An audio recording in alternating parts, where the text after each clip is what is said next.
something to think about. Somebody who parts their hair to one side, not somebody who parts their hair in the middle, but, or even somebody who parts their hair in the middle, but this will make more sense. Somebody who parts their hair to one side, they generally have more hair coming over to the one side. The other side that doesn't have as much hair, we refer to as the weaker side. Sure.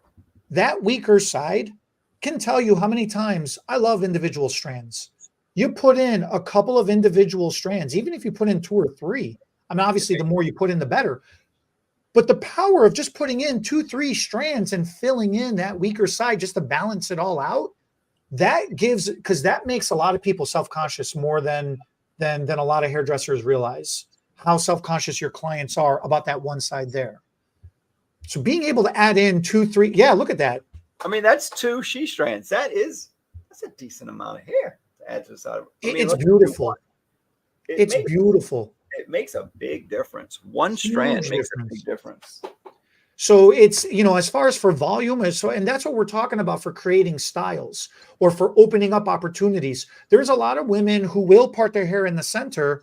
They don't like it, but they just are nervous that if they do part their hair to the side, that weak side, whichever one it's on, they really are self-conscious about that. You can correct that easily. There is also that spot right behind the ear.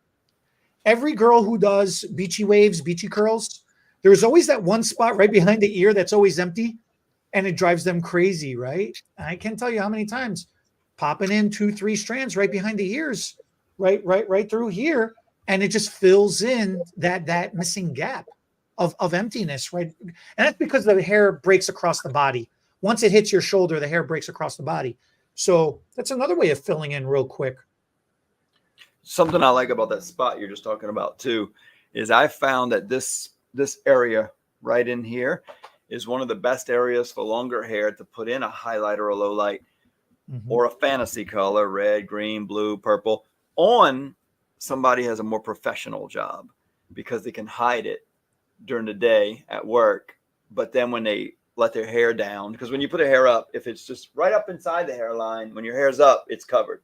But when your hair comes down, that's what will show through here in the front. If it's behind your back, maybe not. But when you throw your hair around, that bright color, whether it be blonde or red, it's fun. And it's kind of a little subtle, a little hidden, but it can be hidden easily in a ponytail. Whereas when you put them on top, it's hard to hide them during the day.